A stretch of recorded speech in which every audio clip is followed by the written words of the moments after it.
Bienvenue sur Stéphayako, le podcast qui met l'épiderme sur écoute. Ici, il est question du tatouage, de sa dimension artistique, thérapeutique ou sociologique. J'accueille des personnalités du monde du tatouage qui me donnent leur propre définition de cette pratique de modification corporelle. Un point de vue engagé, médical, anthropologique, spirituel, créatif. Bonne écoute!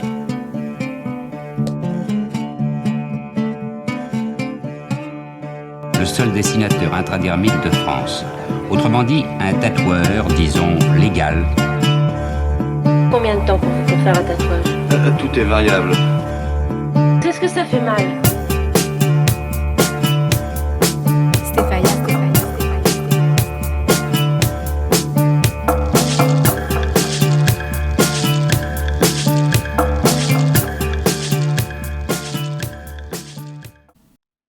J'ai le plaisir de recevoir Jean-Luc Navette, illustrateur et ancien tatoueur au style noir et énigmatique teinté de vieux blues. Dans cet épisode, Jean-Luc nous parle de nouvelles sensations créatives, du goût de la narration, de sa passion et fascination pour la musique et de son enthousiasme pour la nouvelle génération du tatouage. Alors aujourd'hui, je reçois Jean-Luc Navette. Salut Jean-Luc. Bonjour. Merci d'accepter cette interview. Je vais te présenter pour celles et ceux qui ne te connaissent pas encore. Donc, tu es illustrateur, ancien tatoueur, basé dans ton atelier à Viva Dolor à Lyon. Tu es un grand spécialiste du noir profond et des personnages un peu hantés et énigmatiques sur un fond de musique blues. Tu as publié 4 livres d'illustration, collaboré avec le journal Le Monde et beaucoup travaillé aussi avec des musiciens pour leur identité visuelle. Donc, on se connaît un peu et j'ai déjà écrit un certain nombre d'articles à ton sujet. Donc, tu sais que j'adore ton boulot depuis longtemps. Oui, on est alliés depuis longtemps. Donc, pour cet épisode, on va pas forcément dérouler ton parcours de manière chronologique, mais plutôt la jouer un peu freestyle si ça te va. Eh ben, avec plaisir. Faisons une bonne discussion de confinement.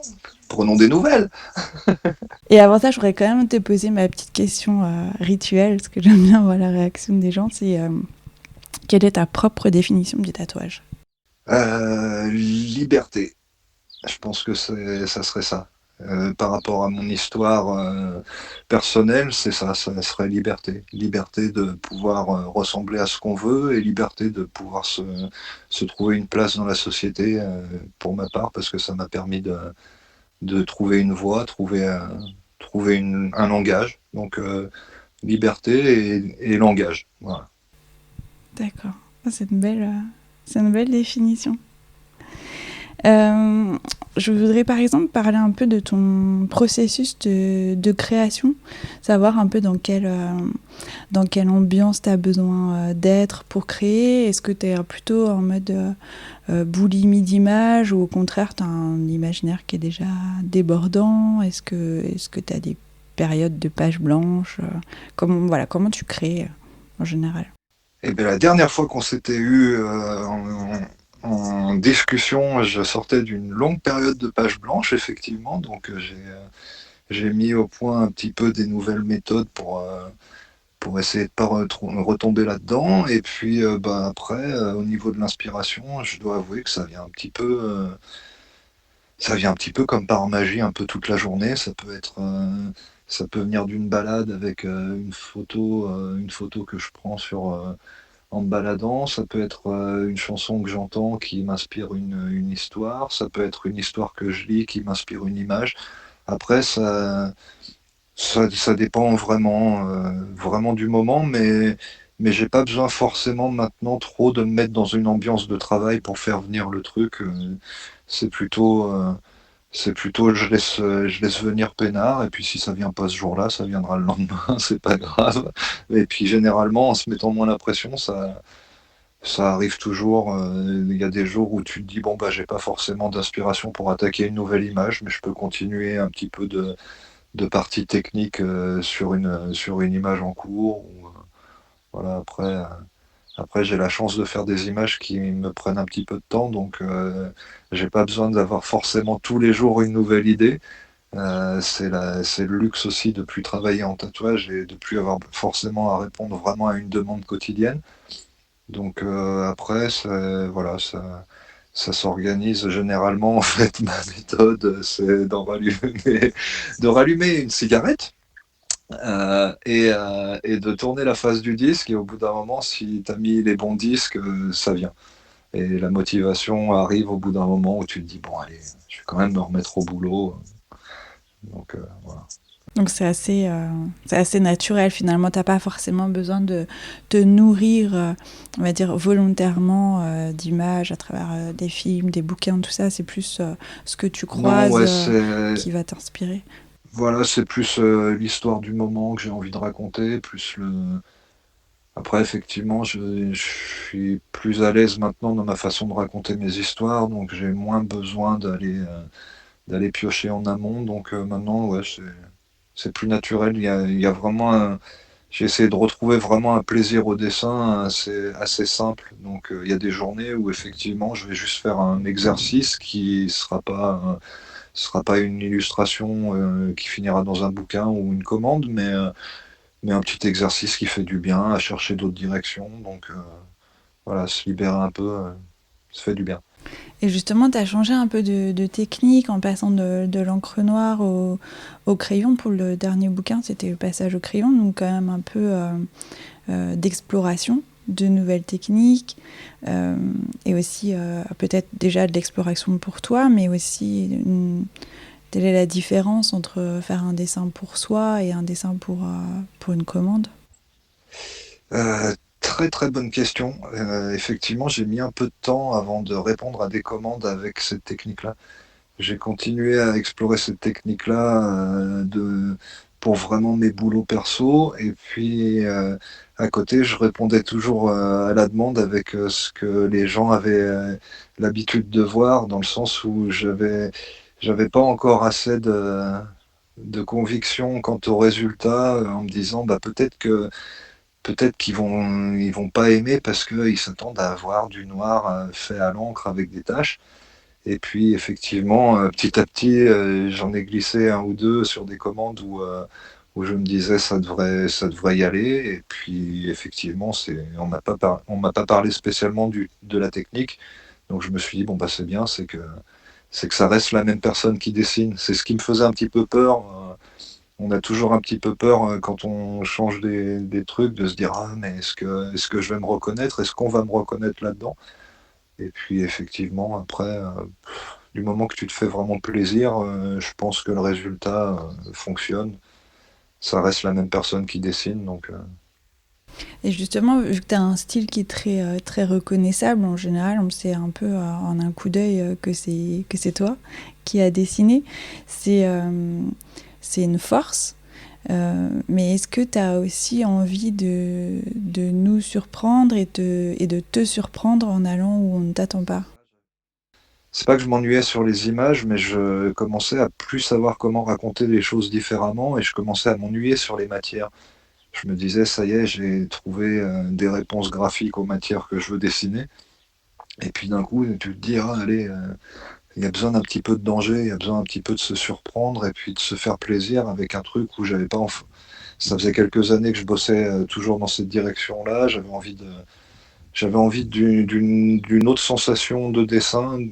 Déjà une sensation au niveau du dessin et du papier, et puis j'avais besoin aussi d'une autre sensation de lecture quant à mes images, de quelque chose de peut-être moins tranché, un truc un petit peu plus doux. Donc le gris s'est imposé, et j'avais besoin d'en passer par encore une autre teinte.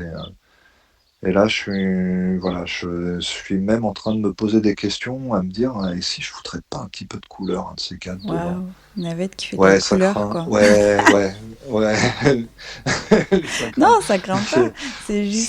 il est temps qu'on rouvre les salles de concert parce que je suis vraiment en train de partir complètement en sucette, ça va pas du tout. Voilà. Il y a une Donc phase de manque, voilà. là.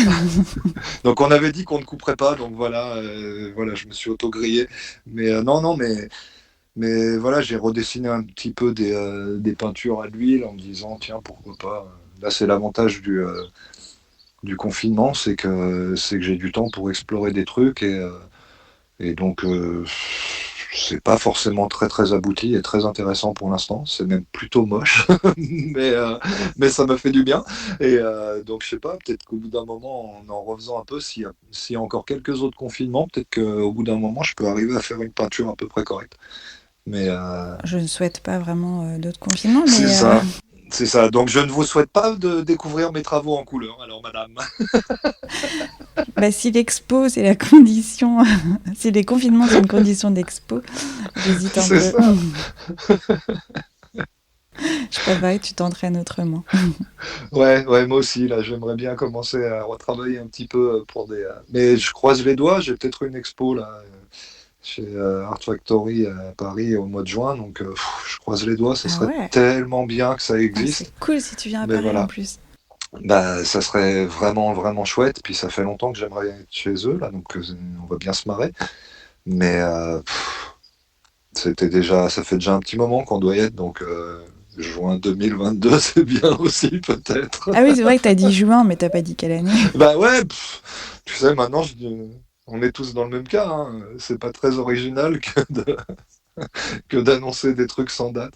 Mais j'aime bien, moi, donner des. C'est comme nos rendez-vous téléphoniques, tu vois, quand on se dit on va se faire l'interview, je suis à peu près calé pareil sur les dates d'expo. Je suis à peu près aussi calé. Voilà. Mais un jour, on va se revoir, hein. Je vais pouvoir remettre des dessins sur les murs, refaire des affiches de concerts. Manquerait plus des dessins sur la peau, quoi. Puis voilà, Non, bah là, faut pas déconner non plus, hein. faut pas déconner, quoi. Non, non, là, c'est bon. C'est bon. Vous m'avez fané. Mais alors justement, est-ce qu'on peut revenir là-dessus? Pourquoi tu avais à l'époque, je sais pas depuis combien de temps d'ailleurs, décidé d'arrêter le tatouage? Est-ce que c'était parce que désormais tu préfères d'autres supports? Est-ce que tu avais du mal je sais pas, à te renouveler? Ouais, il y a eu un petit peu beaucoup de choses en même temps. Je pense que ça s'est fait assez naturellement d'une envie d'aller voir ailleurs, et puis en me disant j'y reviendrai quand ça me manquera, et puis pour l'instant ça m'a pas vraiment manqué. Après, c'est toujours pareil, hein, un de ces quatre, ça me manquera peut-être, et j'aurai peut-être à nouveau des trucs à dire là-dessus.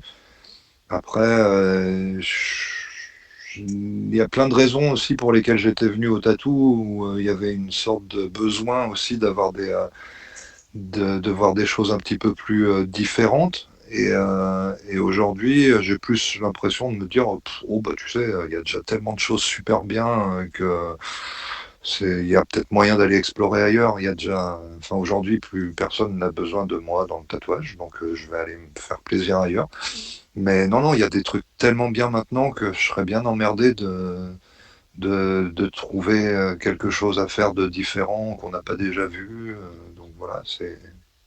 Tu aurais du mal à finalement continuer à faire ce que tu faisais déjà avant et Bah, ce serait ouais, pas très intéressant pour toi de revenir sur refaire ce la que j'ai même déjà chose. fait avant, ça serait pas très intéressant. Et pour l'instant, j'ai pas trouvé encore de thème ou d'image où je me dis, ah bah tiens, cette image, elle pourrait être faite qu'en tatouage. Donc ça vaudrait le coup de faire vraiment quelque chose de nouveau et d'excitant. Là, pour l'instant, je dois avouer que je suis un petit peu éloigné du tatou, donc pour l'instant, ça me demanderait beaucoup, beaucoup de travail pour pouvoir revenir là-dedans, et puis de manière intéressante, parce qu'il y a tellement de choses intéressantes qui se font, et j'ai un peu décroché, donc ouais, autant être ailleurs. Donc tu restes concentré sur le papier. Est-ce que tu envisages aussi d'autres supports, par exemple? Ouais, un peu de bois, un petit peu de toile, mais ça, pareil, c'est pas au point encore.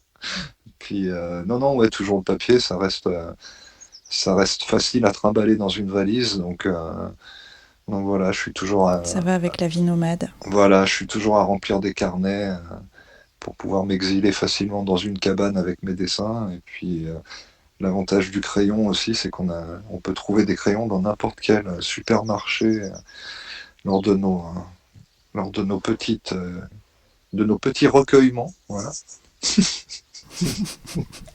Enfin, C'est voilà, jo- c'est joliment dit. le mec qui vit dans une cabane en bois au milieu de la forêt et tout, c'est crédible un peu, non? Bah écoute, là, il y a le ciel bleu derrière toi, ça passe bien, hein. Ouais, ouais, bah, tu vois, De toute façon, tant qu'il n'y a pas de concert, tu peux rester dans ta voilà, cabane. tu vois, je suis dans ma cabane, et pas de. Classe. Et je voulais revenir aussi sur les thématiques abordées, qui sont en général assez sombres au fil de tes différents bouquins. Tu as abordé la mort, les fantômes, la nuit, et beaucoup de figures aussi de la musique, de la politique ou de la littérature. Euh, Est-ce que tu es toujours un peu dans ces thématiques-là? Pourquoi ces choix? Ou est-ce que... Enfin, comment se passe aussi l'évolution? Alors, je raconte toujours des histoires un petit peu sombres en ce moment. Le prochain bouquin là, que je prépare avec les éditions Banzai, ça va pas être forcément un parcours très lumineux, même s'il y a beaucoup de lumière dedans. Mais Et la dernière fois, tu m'avais dit que le prochain bouquin s'appellerait Plein Soleil, hein. ouais, et ben J'ai alors je des suis bien écrivains. dans la merde parce que là, T'es pas prêt. j'ai déjà le titre, mais c'est pas plein soleil. Et ouais, il y a pas mal d'histoires de fantômes dans le prochain bouquin. Après, le prochain bouquin. Alors, c'est pas très original, hein, ça a été fait pendant le dernier confinement, et puis bah, les derniers confinements, parce que je l'ai attaqué au mois de mars l'année dernière, ce bouquin. Là, je suis bientôt sur la fin, et donc bah, c'est pas mal d'images qui ont été faites dans dans des cabanes d'isolement, effectivement, en forêt. Donc les histoires de fantômes ont été un petit peu plus logiques à raconter que des histoires de concerts en ce moment, effectivement, pour y revenir. Mais ouais, ça raconte un petit peu des rencontres nocturnes, on va dire. Voilà. Beaucoup de portraits de rencontres nocturnes. D'accord, c'est vrai que la dernière fois, c'était plutôt des figures de personnes qui ont existé et qui ont eu un impact. Est-ce que tu as des exemples d'artistes, par exemple, qui ont eu un impact sur ta vie ou sur tes créations? Ah ben, on a la soirée, je pense, pour faire la liste, parce que effectivement, je fais partie de ces adolescents qui se sont créés des modèles avec les figures d'abord du rock et puis ensuite du cinéma, de la littérature, du blues. Donc oui, oui, j'ai une liste incroyable de modèles et de héros auxquels je fais de temps en temps référence dans mes images ou auxquels je pique une petite histoire par le biais d'une chanson qu'ils ont chantée ou d'un petit texte qu'ils ont écrit. Ça m'est arrivé d'utiliser j'utilise beaucoup de personnages qui ont existé et que je remets dans d'autres situations en me disant, allez, tiens, peut-être que quelqu'un va reconnaître que ce personnage-là, dans ce petit dessin animé, c'est telle ou telle personne. Voilà, ça m'amuse assez de glisser des références. Après, j'aime bien aussi le parcours pas forcément fléché, donc que les références soient glissées. Et puis effectivement, quand on les croise, quand on les recroise ailleurs, de se dire, oh mais ça me dit quelque chose, je l'ai peut-être déjà croisé quelque part. Après, de savoir où, c'est pas forcément très important. L'essentiel étant de les croiser, tous ces gens-là.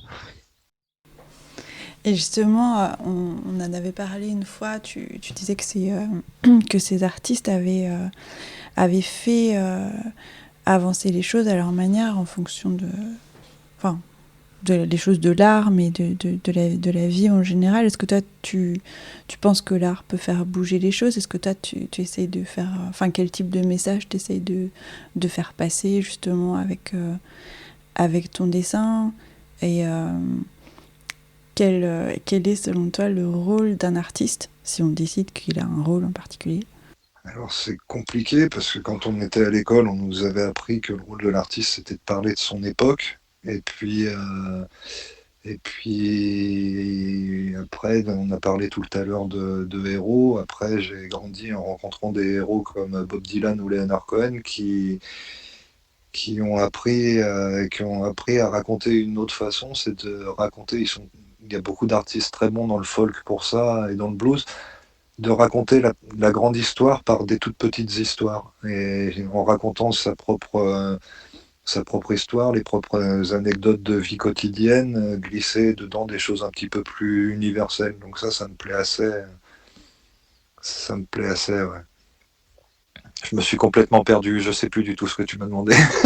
J'ai parlé de Bob Dylan et de Leonard Cohen, ça y est, le mec il veut mettre ça y est, il veut mettre un disque et il est plus là. Non, mais je me demandais justement quel type de message toi tu veux faire passer avec tes dessins. Bah ouais, non, après voilà, je suis pas sûr qu'aujourd'hui j'ai encore envie d'avancer le point levé avec des combats à mener avec mes images et en même temps, je pense qu'on change pas et qu'il y a toujours des thèmes qui reviennent malgré tout et que j'ai quand même toujours tendance à continuer à raconter des histoires de personnages un peu laissés pour compte ou des personnages un peu à qui on n'a pas forcément tendu la main. Alors après,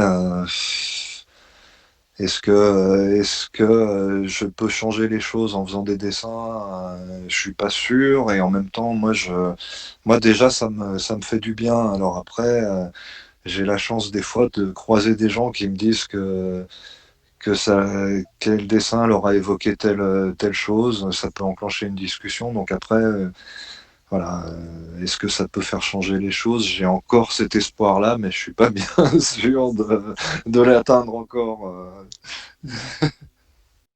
Mais c'est important pour toi justement de raconter des histoires.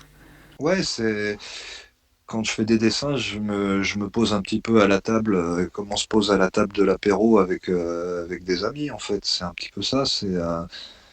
Je me pose, je raconte ma petite histoire, et puis au bout d'un moment, j'aurai un retour sur cette histoire, on en discutera. C'est euh, c'est très proche du travail du journal intime, en fait. Je pense que c'est un peu la même chose quand on tient un journal intime, on tient une discussion qui pourrait se tenir à une table avec quelqu'un d'autre. Et ouais, c'est important pour moi de continuer à discuter. Après, à savoir si on est écouté, si on a raison, si les choses qu'on dit vont être constructives ou si c'est juste un bon moment à passer ensemble, ça m'échappe. Oui, c'est sûr. Mais c'est vrai que ça peut partir d'une introspection.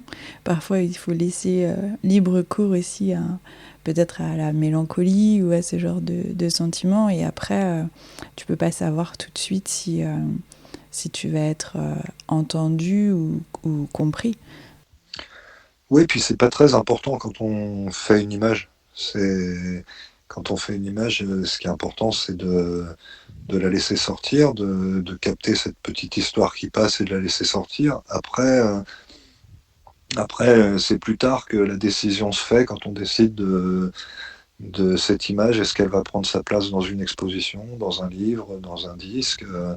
Ça, c'est autre chose. On décide de la montrer ou pas aux autres et puis d'enclencher la discussion. C'est aussi l'avantage, c'est que ça me permet d'avoir un certain recul aussi sur les choses qu'on montre. Des fois, on a une discussion dans le vent complètement inintéressante et autant qu'elle reste chez soi.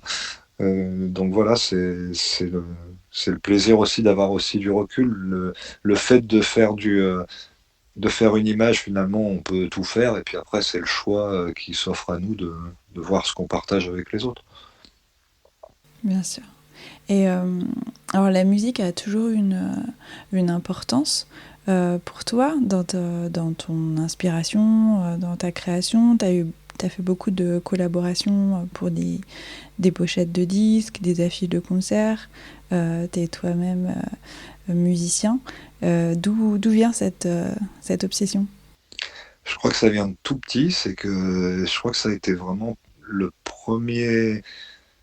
On parlait tout à l'heure de liberté, je crois que ça a été la première sensation physique de vraie liberté et de quelque chose de complètement magique, c'est vraiment avec la musique.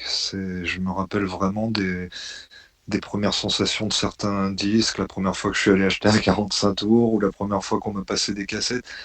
Je viens de cette époque bénie où on a eu des Walkman à cassette. Et, Et mon premier Walkman, ça a été un truc de dingue. Tu peux écouter de la musique que tu choisis toi dans tes oreilles et tu peux l'emmener avec toi. Et ça a été un truc qui m'a jamais quitté. Le fait d'avoir toujours de la musique avec moi, c'est un truc qui est vraiment, ouais, c'est un truc qui est toujours aussi magique pour moi, en fait, la musique. Ça me fascine toujours autant. J'écoute, enfin, je suis passionné de disques et à côté de ça, je suis toujours aussi fasciné de pouvoir trouver des trucs nouveaux, de pouvoir. J'ai un neveu qui a une vingtaine d'années, donc qui me fait découvrir des musiques auxquelles je n'aurais pas forcément eu accès.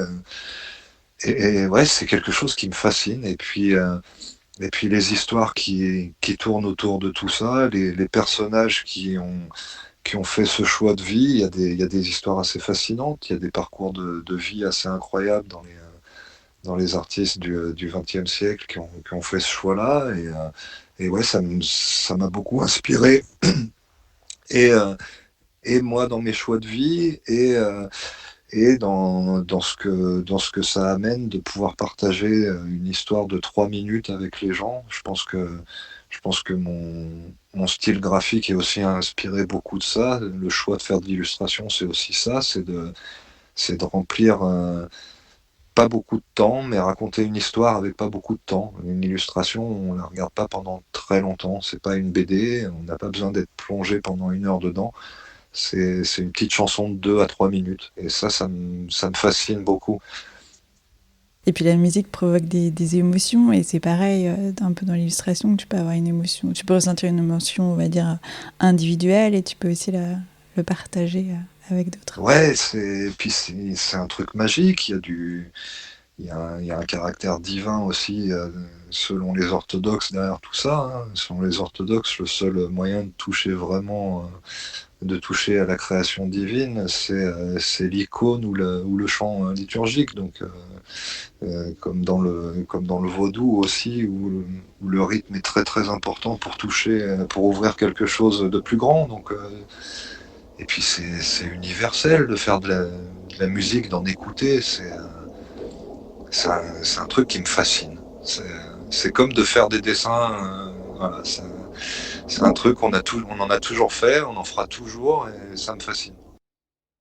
Et tu en fais aussi justement de la musique. Ouais, ouais, ouais, depuis, pareil, depuis l'adolescence, j'ai la chance de toujours avoir un groupe avec un camarade avec qui j'ai commencé quand on était sur les bancs du lycée. Donc ouais, ouais, c'est pareil, c'est vraiment un truc de plaisir pur, et puis de plaisir très égoïste qui s'est transformé en plaisir très partagé, et puis un gros truc de connexion, d'amitié. Voilà, j'ai de la chance de pouvoir jouer avec des musiciens qui me fascinent et des humains que j'adore. Donc ça, Ça, c'est, c'est un bonheur. ah ouais, c'est bonheur.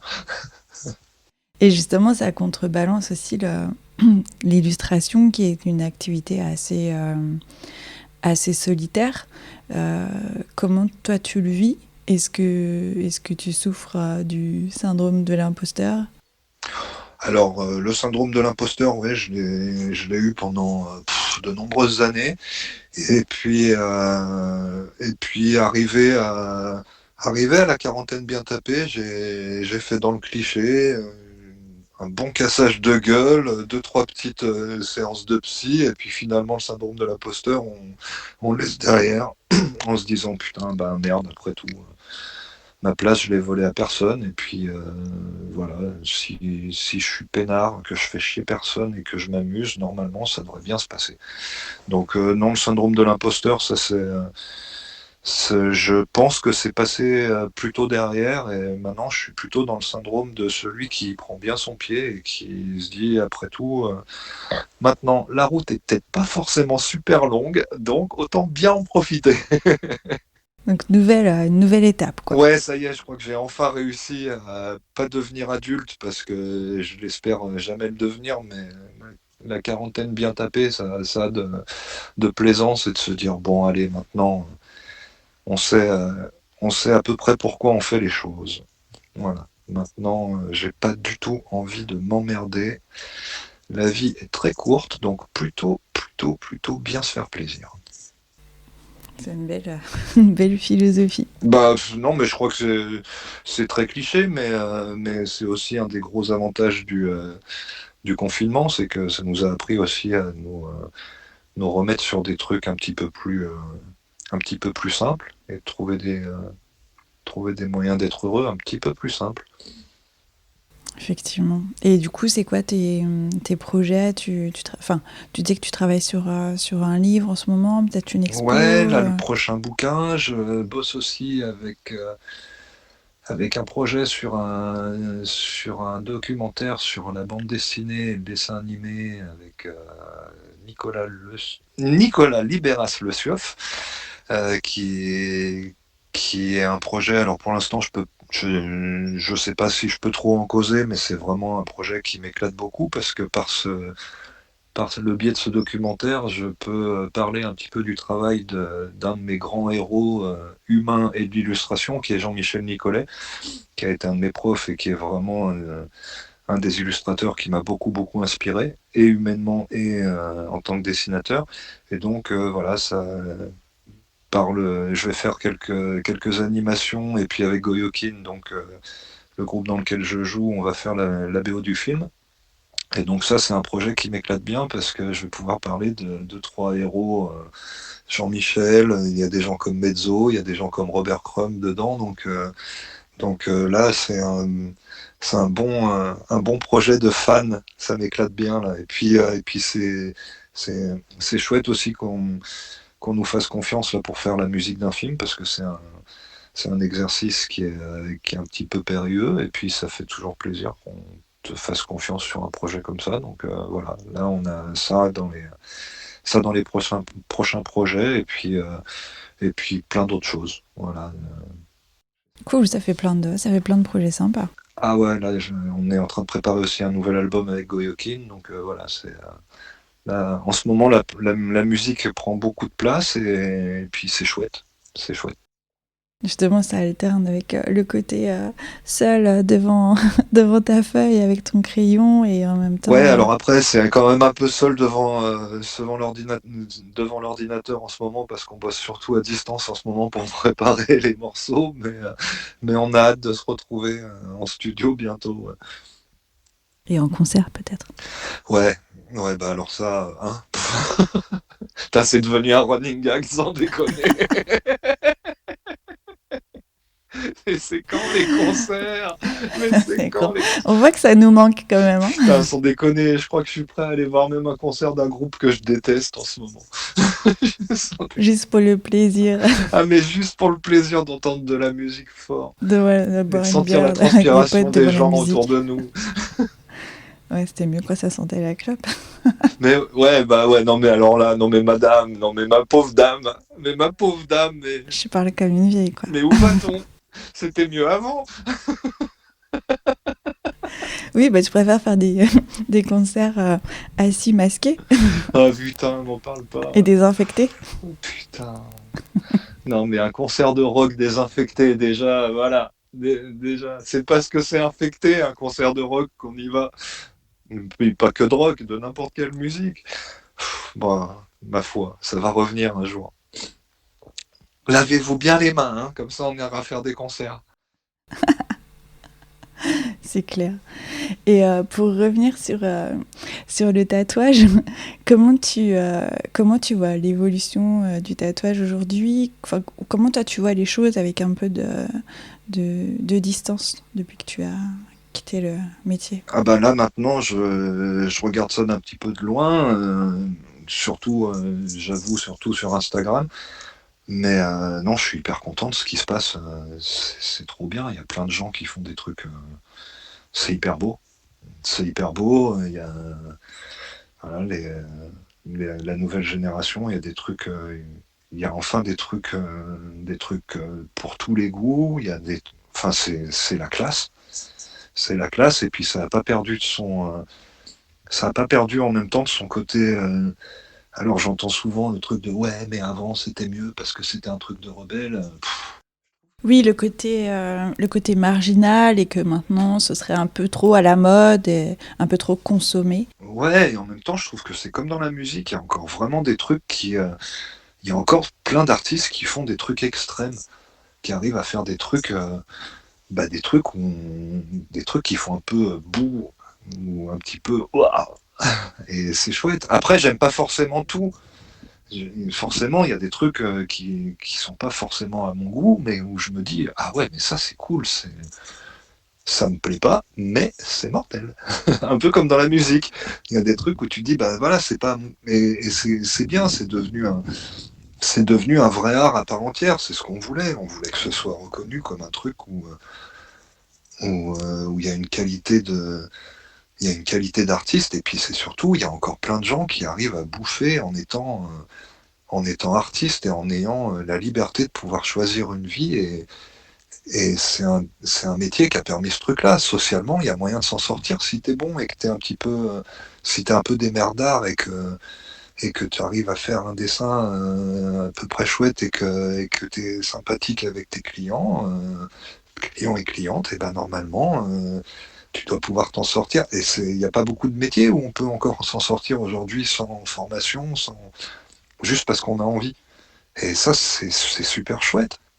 Et de se dire que finalement, il y a encore des choses nouvelles qui peuvent sortir, qui peuvent être innovantes, il y a des limites qui peuvent être repoussées, et même si il y a des styles qui restent des grands classiques indémodables, il y a aussi plein de choses qui sortent et qui sont quand même, qui valent le coup d'exister, qu'on aime ou qu'on n'aime pas, qui valent le coup quand même d'être Ben, créées. c'est devenu vraiment un vrai moyen d'expression artistique maintenant, et tout le monde peut y trouver son compte. Et puis c'est comme dans la musique ou dans toutes les autres formes d'art. Et il n'y a pas de bon, de mauvais goût à avoir. Il y a juste il y a une proposition incroyable. Et puis au milieu de tout ça, il y a des artistes avec lesquels on peut avoir plus ou moins de feeling. Mais par contre, c'est chouette maintenant ce que c'est devenu.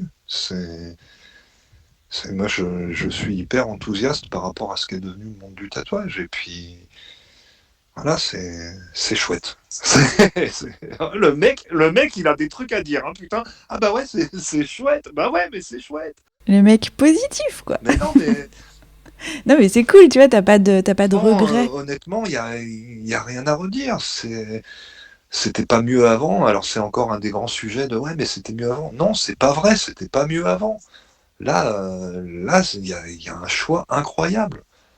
Il y a un choix incroyable. Maintenant, dans quasiment chaque ville, il y a des artistes qui déchirent.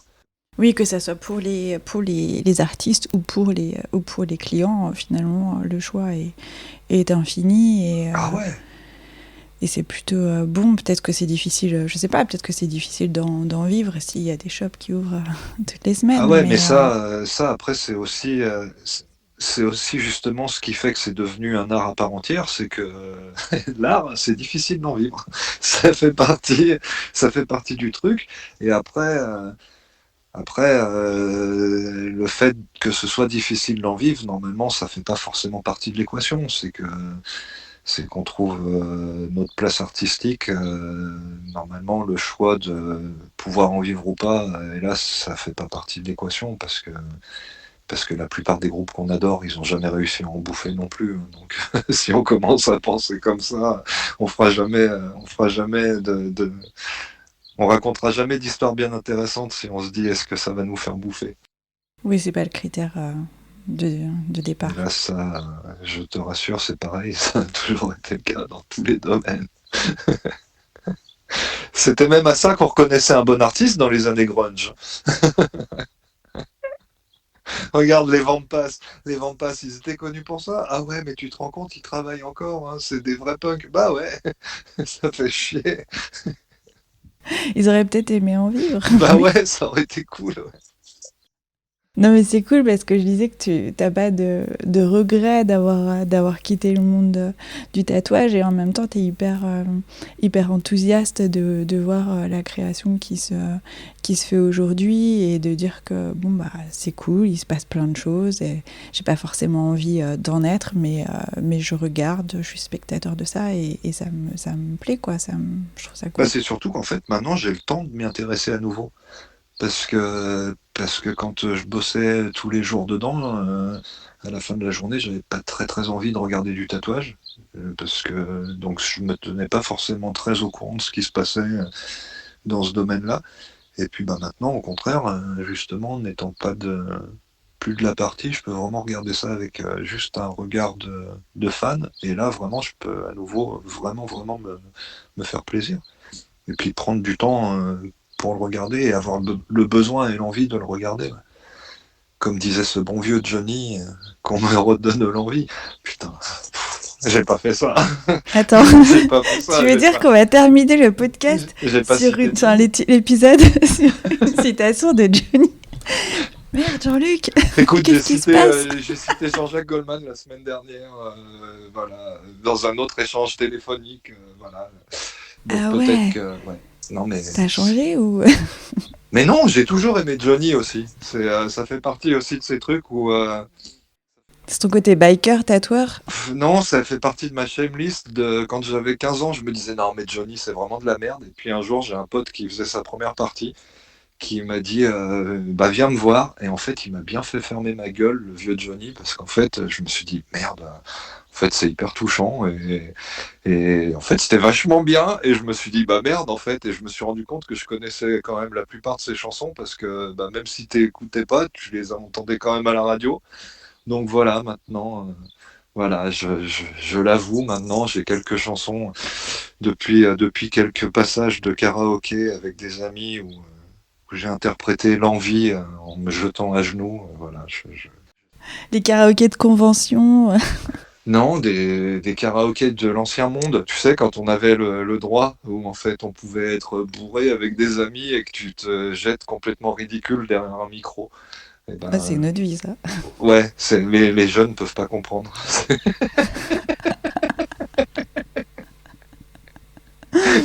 Donc, je sais pas pourquoi on a commencé à parler de Johnny et de karaoké, mais voilà. Ah, j'ai pas eu encore une histoire de concert. Rendez-nous les concerts. Il y a un titre pour ton podcast. Ouais. Rendez-nous les concerts. Qui veut un concert? Bon, en tout cas, merci beaucoup, Jean-Luc, pour cet échange. Eh ben, écoute, merci à toi. C'est toujours un plaisir de pouvoir me retrouver un peu au téléphone avec toi. Merci à Frida aussi qui est derrière nous et dont je vois les petites oreilles et les moustaches. Peinard au soleil.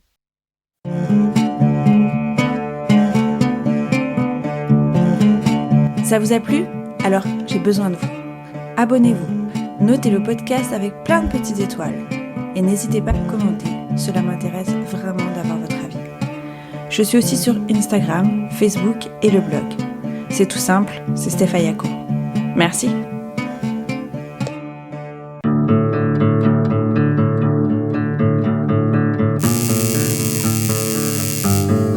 Stefaya.